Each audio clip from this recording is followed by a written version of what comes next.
안녕하세요. 찰리브라입니다.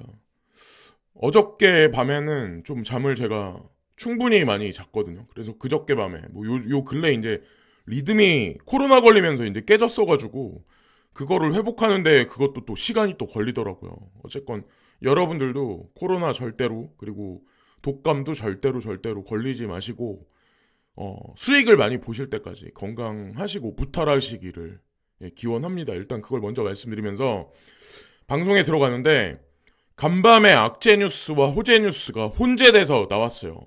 이게 되게 웃긴 게 뭐냐면 코인 시장이 또 잠정적으로 슬금슬금 올라가다가 또 지금 한 5, 6% 정도 이제 전체적으로 떨어졌어요. 알트코인 같은 경우 제가 이제 보니까. 근데 이럴 때 또 악재 뉴스도 같이 나와.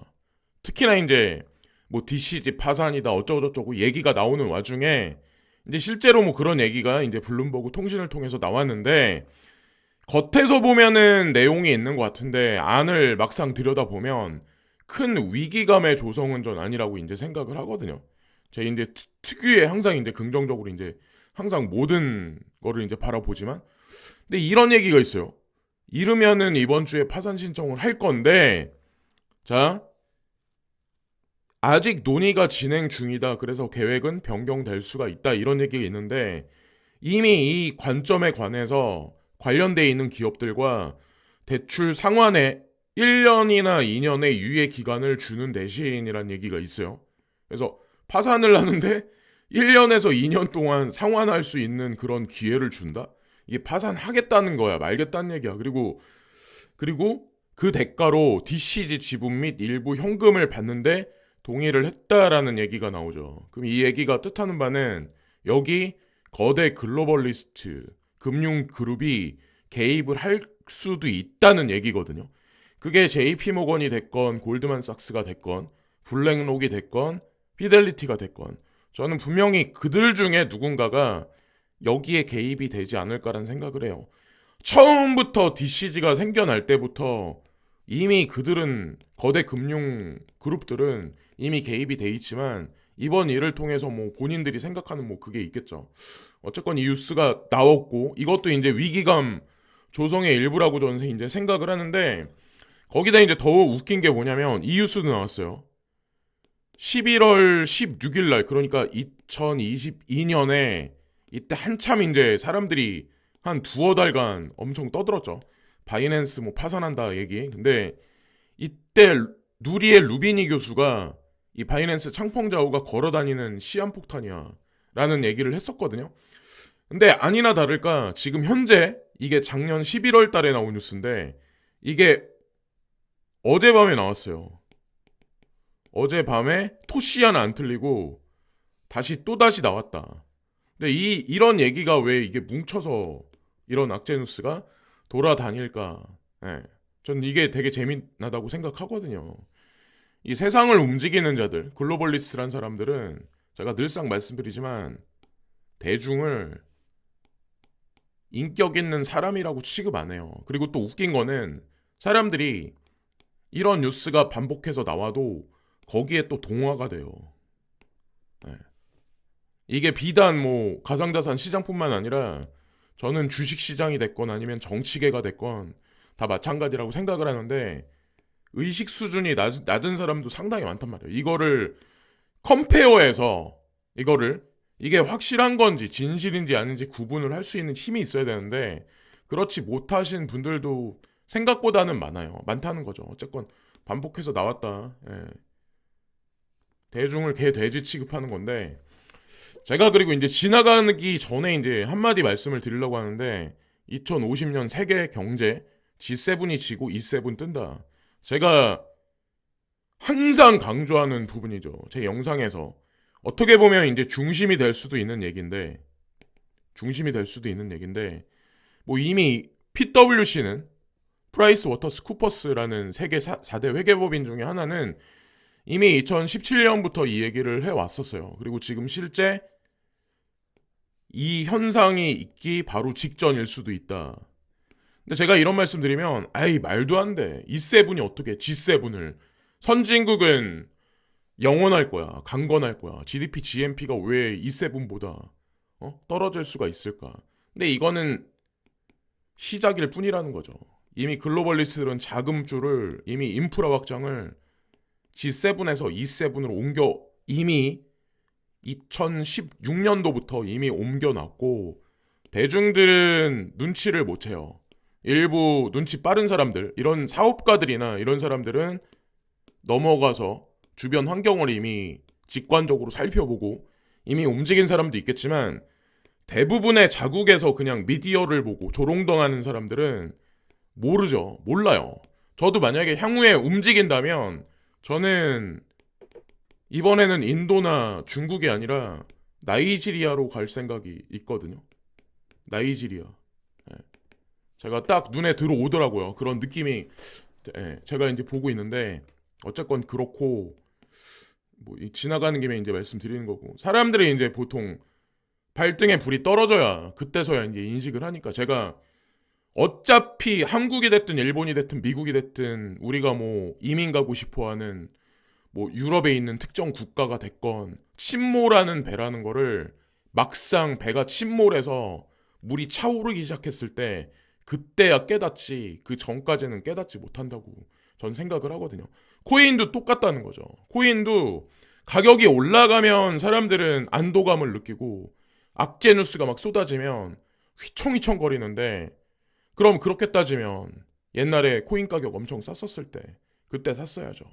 근데 지금 현재 상황 코인 가격은 이도저도 아닌 상황 불확실성이 혼재되어 있는 현재의 상황 그럼 지금 현재를 어떤 관점으로 바라봐야 될지 이미 정답은 나와 있어요.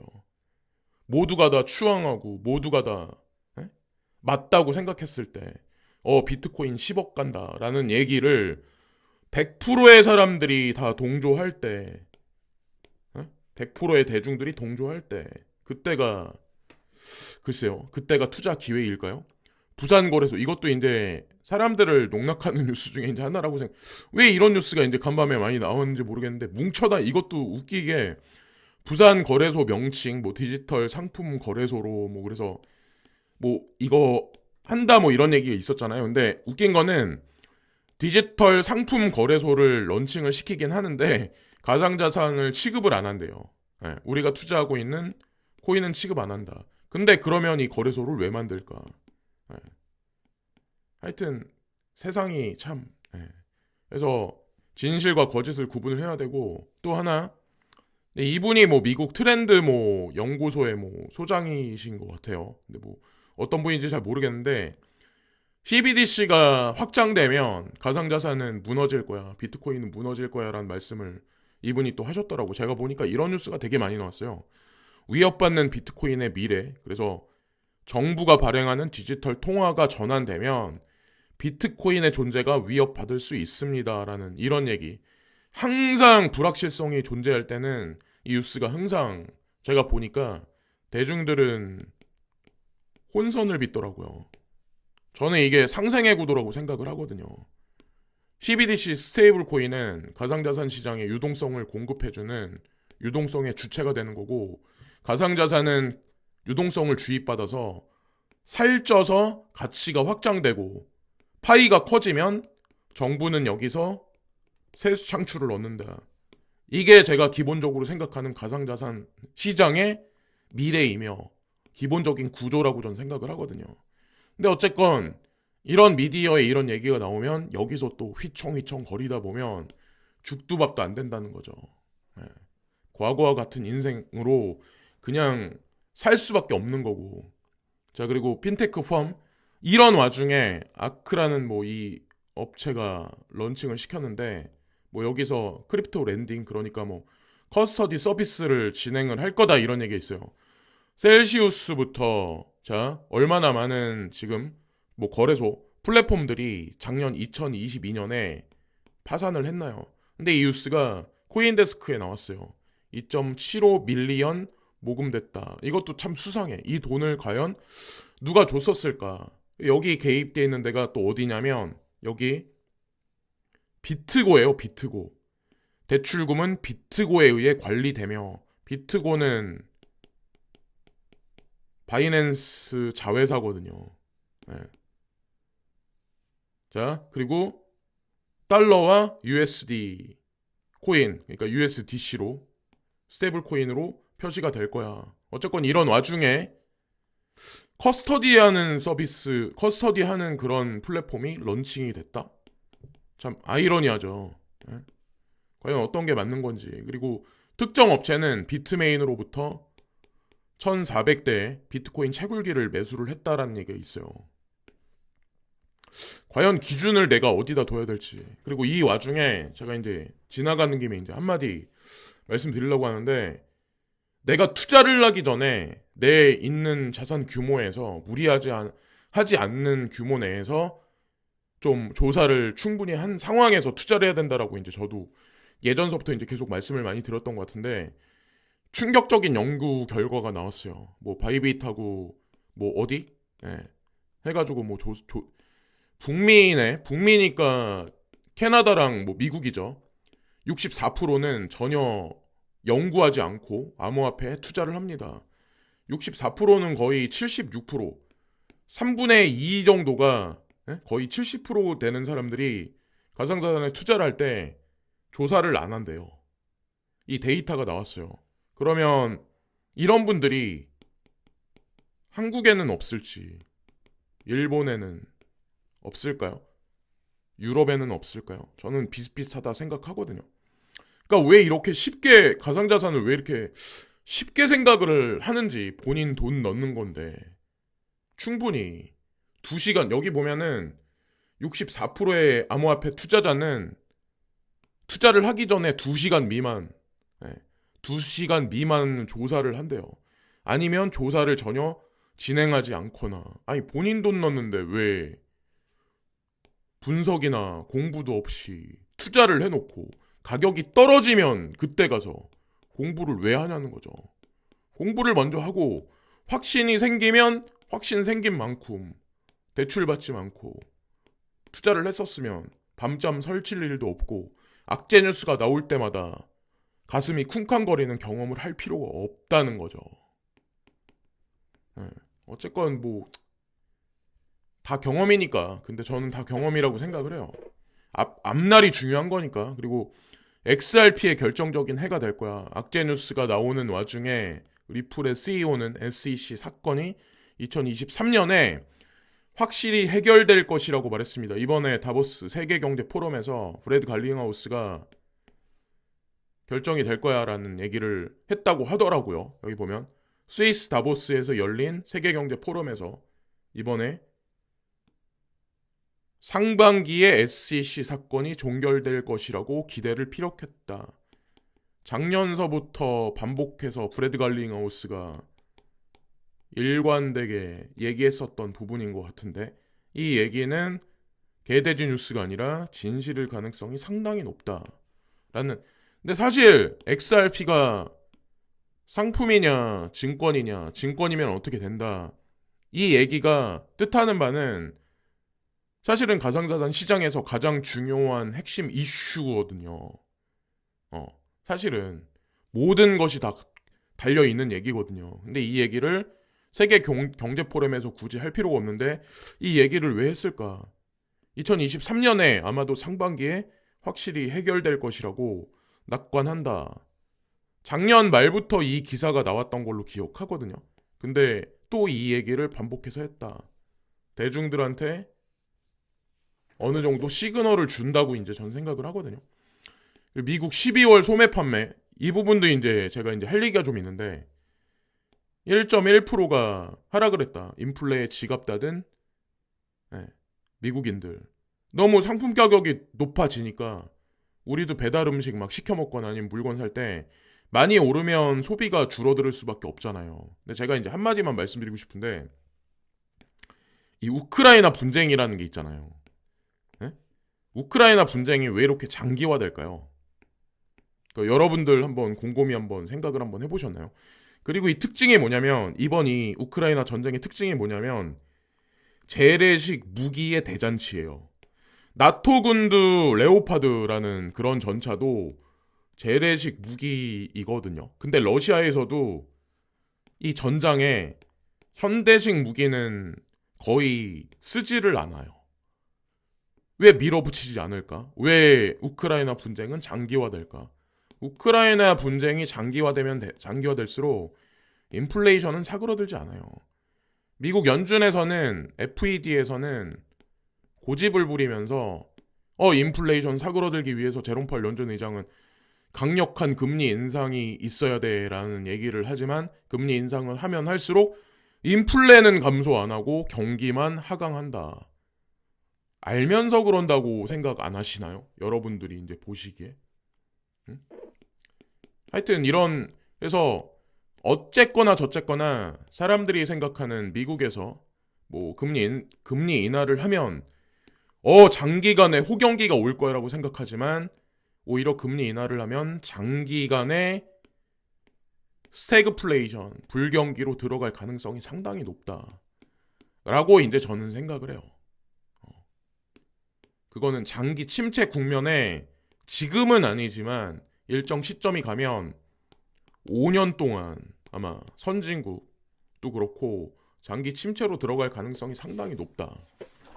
한번 짚고 넘어가는 뭐 어떤 그런 고 싶었고, 그리고 여기 보면은 대출받기 수월해지지만 가계 신용 위험은 적색 신호 뭐 이 얘기가 있어요. 제가 이 말씀을 왜 드리려고 하냐면 저 아는 지인 중에도 코인 투자를 하는데 제가 대출은 하지 마라 라고 제가 엄청 반복해서 얘기를 많이 했었거든요. 본인이 다니는 직장이 향후에 언제까지 갈지도 모르고 제가 이 얘기를 했었어요. 근데 실제로 대출을 받고 일정 시간이 6개월 후에 이분이 여기서 일을 그만하게 됐어요. 이거는 누구를 탓해야 될까요? 과연 굳이 대출까지 받을 필요는 없다라고 이제 전 생각. 어쨌건 근데 이런 상황이 이게 2023년에 그냥 단계적으로 끝나는 게 아니라 2024년, 2025년 계속 확장돼서 직업에 대한 불확실성은 더 점점점 증대될 가능성이 상당히 높거든요. 근데 여러분들 통계 데이터 미국에서 나온 거 보시면 아시겠지만 정규직은 감소하고 있고 파트타이머는 늘어나고 있어요. 3차 산업에서 4차 산업으로 넘어가고 있는 산업전환의 패러다임의 중간 과정에 있기 때문에 카오스 상황이 이게 직접적으로 우리 현물 경제에 미쳐서 지금 구조혁신이 되고 있는 와중이기 때문에 어떠한 일이 발생될지도 모르기 때문에 더 쉽지가 않다는 거죠. 그렇기 때문에 대출도 크게 받으면 안 된다고 이제 제가 이제 생각을 하는 거고, 그리고 빗썸 경제연구소 올해 비트코인 최대 뭐 5,200만 원.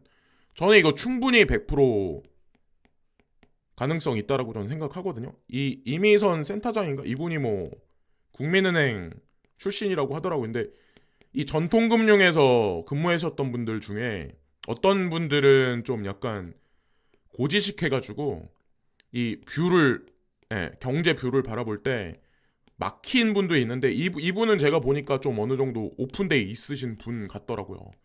미국 금리에 관한 것도 제가 보니까 뷰가 나쁘지 않아요. 근데 충분히 저는 가능성 있다라는 생각을 하는데 여기 보니까 6개의 댓글이 있었는데 여기 대부분이 다 부정적인 견해요. 부정적인 견해. 하여튼 지금 현재는 그렇다. 뭐 사람들이 그렇게 바라본다는 거 이제 그리고 말씀드리고 싶고, 무서워 안 나갈래.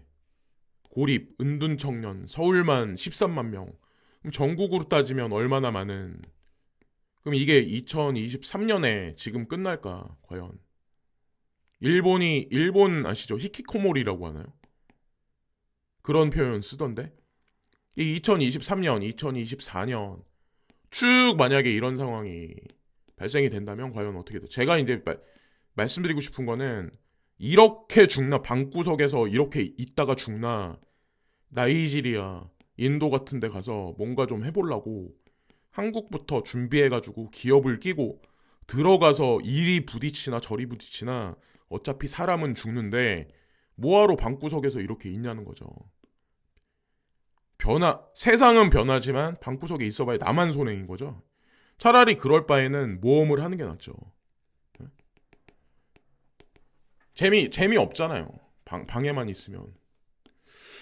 어쨌건 나이가 좀 있으신 분들 같은 경우도 벤처 정신이 있거나 좀 약간 모험심이 있으신 분들은 한국에서 굳이 뭘 하려고 하는 게 아니라 나이지리아 같은데 가서 비전을 한번 찾아보면 어떨까라는 생각을 예, 하게 됐습니다. 갑자기 문득 요즘 들어서 이제 제가 많이 하는 생각 중에 이제 하나인데, 자, 오늘 여기까지만 말씀드리면서 방송을 마치겠습니다. 그래서 막 악재와 그리고 호재, 브래디 갈링하우스가 뭐 명확한 규제안이 나올 거라는 얘기에 중심을 둬야 될지, 아니면 DCG 파산이 돼서 2023년은 하반기 내내 그냥 상승장이 없을 것 같다라는, 거기에 이제 동화되는 분들도 있을 거고, 과연 나는 어디에 중심을 둬야 될지, 예, 그게 아마 중요한 시점이지 않을까라는 생각을 합니다. 딱 지금 시점이 딱 그러네요. 자, 여기까지만 말씀드리면서 오늘 방송도 마치겠습니다. 오늘도 좋은 하루 되세요. 감사합니다.